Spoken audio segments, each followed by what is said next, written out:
What up, y'all? It's boy, Mr. Downtown Ray Melo, and you're listening to the Entertainment Report on iHeartRadio, live from Dubai for Thursday, April 18th, 2019. Delivering some major stories and trends going on in the world of entertainment and beyond. You can follow the show on Facebook, Twitter, or Instagram.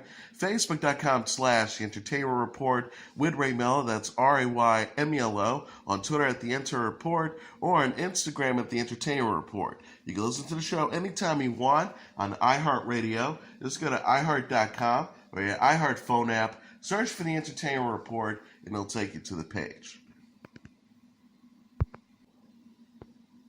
Mark Hamill shared on Twitter a full image of the demon doll Chucky he is voicing in the Child's Play remake.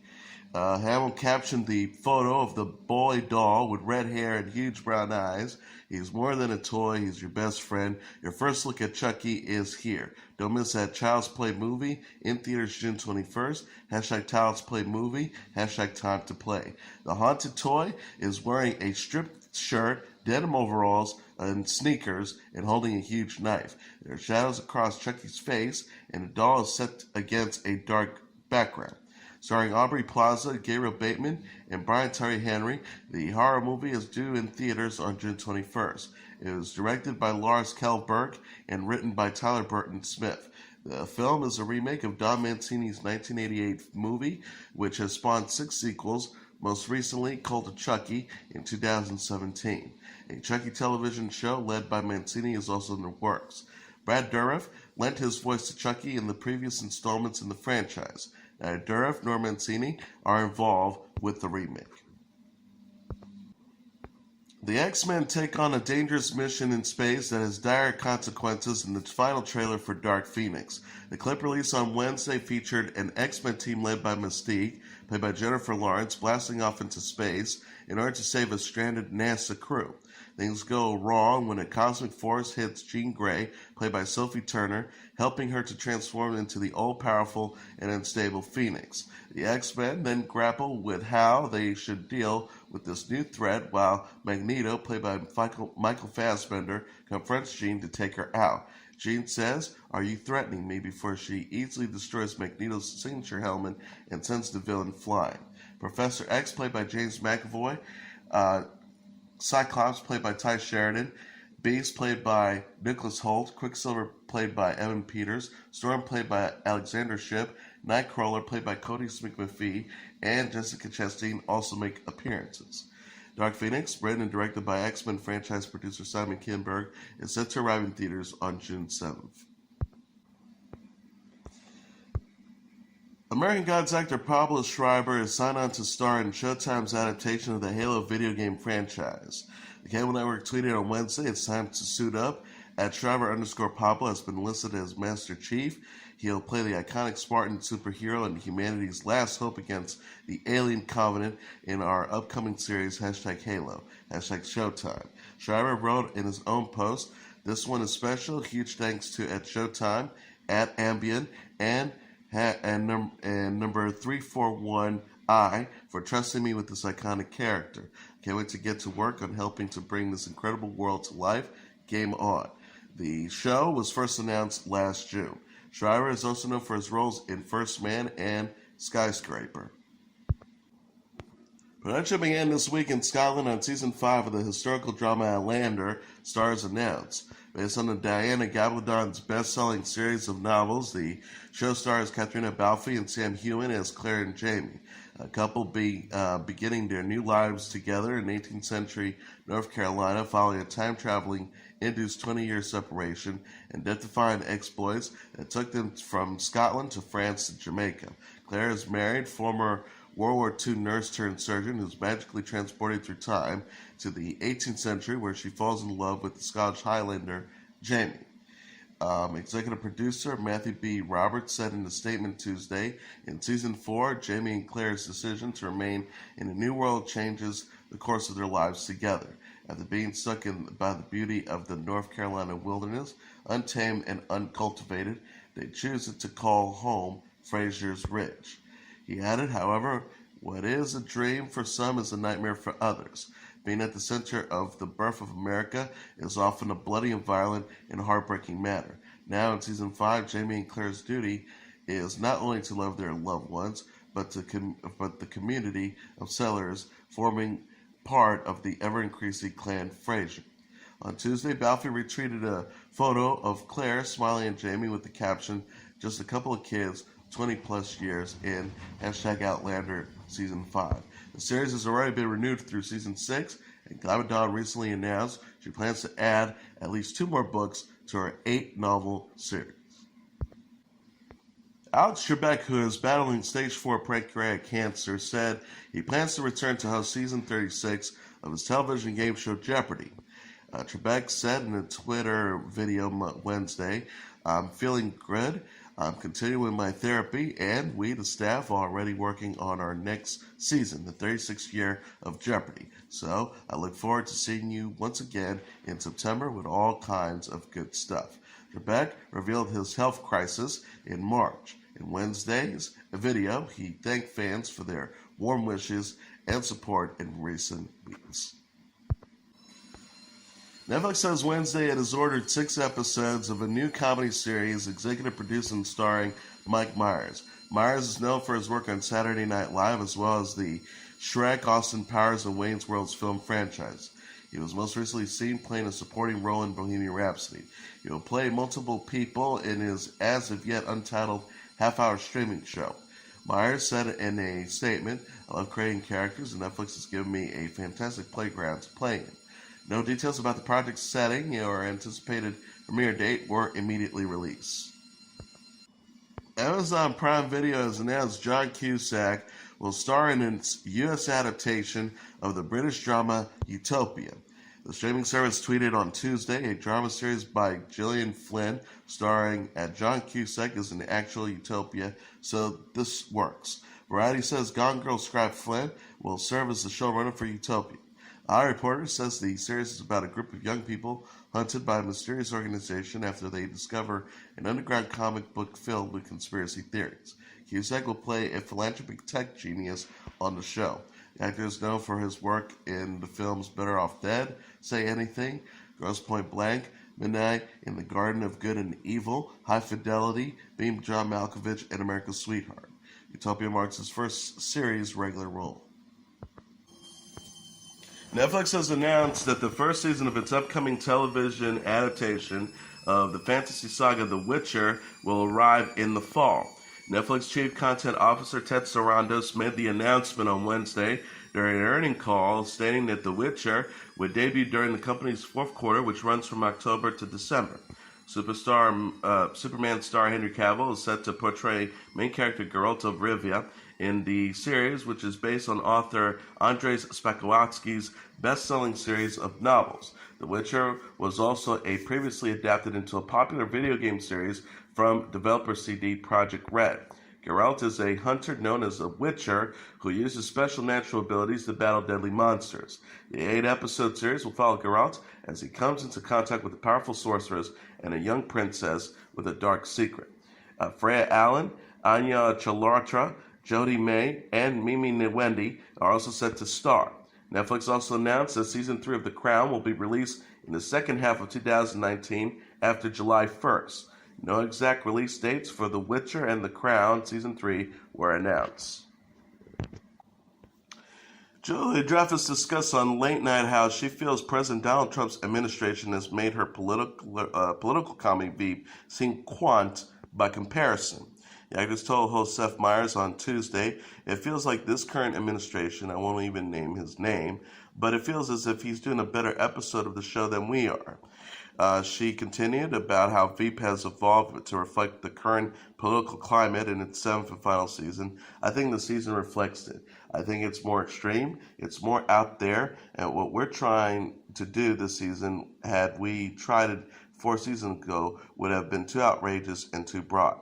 Lee Dreyfus also discussed how it felt to say goodbye to VEEP and how she is satisfied with how the series ended. She says, "I'm very somewhat grief-stricken to say goodbye to it because it was a total endeavor of passion and love. I love this gig more than I could possibly articulate." The newsroom of Alison Pill, Penny Dreadful actor Harry Treadwell, and the assassination of Giant Versace actress Issa Barones have joined the ensemble of the next Star Wars saga, Star Trek Saga, CBS All Access revealed Wednesday. The as-of-yet untitled show, which was greenlit in August, will focus on Patrick Stewart's iconic Star Trek The Next Generation character Jean-Luc Picard. Previously announced cast members include Stewart, Santiago Cabrera, Michelle Hurd, and Evan Vegora. NBC has booked Oscar-winning actress and writer Emma Thompson to guest host Saturday Night Live on May 11th. The Jonas Brothers will provide the musical entertainment for the evening. Paul Rudd will host the May 18th edition of the sketch comedy show when DJ Khaled is the musical guest. The episode will serve as the season 44 finale. Adam Sandler was previously announced as the May 4th host, marking the first time he will preside over the show since he left the cast in 1995. Shawn Mendes will also sing during this episode. Alex Rodriguez appeared on The Tonight Show starring Jimmy Fallon to detail his recent proposal to Jennifer Lopez. Rodriguez explained Tuesday how he had planned to ask for Lopez's hand in marriage for about 6 months and how he wanted to ask the big question on the beach. The former baseball star says, "I was nervous and I was excited. I rehearsed 3 days in a row because I wanted the sunset to be perfect." Rodriguez says now that despite being unable to nail down the exact time when the sun would set, the proposal was still a success. Fallon displayed a photo from the moment and pointed out how Rodriguez was wearing his World Series ring as he got down on one knee. Rodriguez says, I've only worn this ring probably a handful of times, but I said, this is a big moment. Rodriguez and Lopez announced in March that they became engaged after dating since 2017. British actress Miley, Lycia Naylor, who starred alongside Tom Hanks in Halle Berry and Cloud Atlas in 2012, has died, her agency said. She was only 16. A&J Management said Wednesday on Twitter, "It was with the deepest sorrow that we have to announce that on Sunday, April 7th, Maya Lycia Naylor very sadly died." Maya Lycia was a hugely talented actress and a big part of A&J, and we will miss her greatly. The actress died after she collapsed Sunday, and the cause of her death is not yet known, the BBC reported. Naylor began acting as a toddler on the show Absolutely Fabulous. Before long, she was being cast in TV, movies, and miniseries. Her big break came in 2014 when she was cast in Millie in Between as the character Fran. After 4 years on that show, she landed the part of Maya in Almost Never. Those two shows with the CBBC are what she was best known for. In a statement Wednesday, CBBC said Naylor was a much-loved part of the BBC children families and a hugely talented actress, singer, and dancer. Game of Thrones actress Natalie Emmanuel, who is from England and was with the same management company as Naylor, took to Twitter to share her condolences. She wrote, "Very sad to hear the tragic news of Maya Lycia Naylor's passing. Although I did not know her personally, I wanted to send my condolences to her family, friends, and colleagues at this difficult time." The network said, "We will sure miss her enormously, and we are sure that we will want to join us in sending all of our love to her family and friends." Beyonce released a surprise album, Homecoming, the live album, along with her Netflix documentary, Homecoming, a film by Beyonce.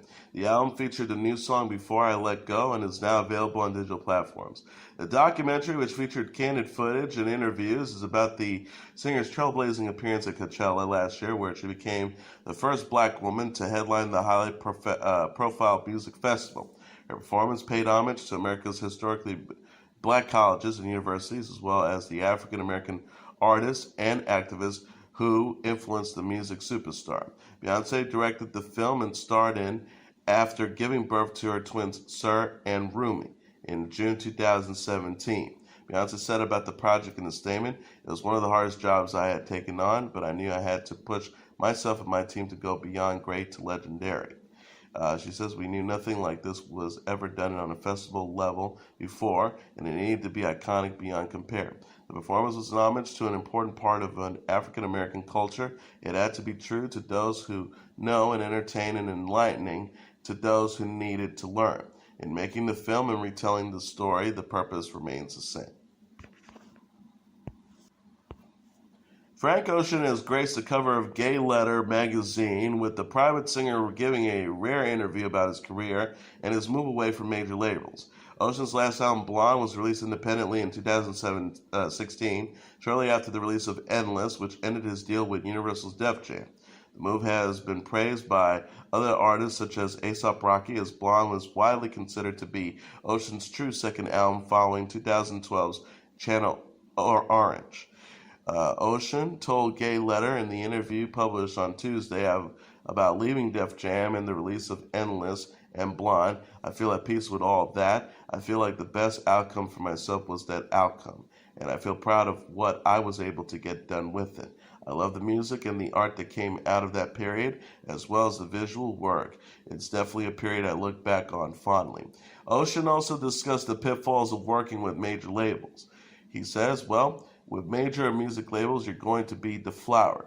Anytime you get into the business side of art, there has to be some degree of objectification or commodification that you're comfortable with, or with yourself or with your work. He continued, a lot of people I talk about careers in the music industry, their ideas of success have to do with nostalgia. They have to do with the tropes of success, things that have been shown over the year that is represented what a successful career is. I think that helps you become prey because somebody can manipulate you with those things. The cover of Gay Letter magazine features Ocean pointing up as he stands in front of a poster of a rainbow. Ocean last made headlines in November when he hosted a new episode of his Beats One radio show, Blonde at Radio, to urge listeners to go out and vote on Election Day. Madam X, Madonna's 14th studio album, is scheduled for release on June 14th. Live Nation, Interscope Records, and Maverick announced Wednesday. The first track from the record is Medellin, the 60-year-old music icon's collaboration with Colombian superstar Maluma, and is now available via digital platforms. The special program MTV presents Madonna Live, an exclusive Medellin video world premiere, is slated to air on the cable network on April 24th. Madonna, who has lived in the Portuguese city for years, said in a statement, Lisbon is where my record was born. I found my tribe there in a magical world of incredible musicians that reinforce my belief that music across the world is truly all connected and is the soul of the universe. And here are the top 10 songs on the Billboard Hot 100 single charts for the week of April 20th. Number 10, Marshmello and Bastille with Happier. Number 9, J. Cole with Middle Child. Number 8, Khalid with Better. Number 7, Cardi B and Bruno Mars with Please Me. Number 6, Jonas Brothers with Sucker. Number 5, Halsey with Without Me. Number 4, Ariana Grande with Seven Rings. Number 3, Post Malone with Wow. Number 2, Post Malone and Swally with Sunflower. And the number 1 song on the Billboard Hot 100 single charts for the week of April 20th, Lil Nas X featuring Billy Ray Cyrus with Old Town Road. And that is your entertainment report for Thursday, April 18th, 2019. I'm your host, Mr. Downtown Ray Melo. I'll be back tomorrow to deliver some major stories and trends going on in the world of entertainment and beyond. You can follow the show on Facebook, Twitter, or Instagram.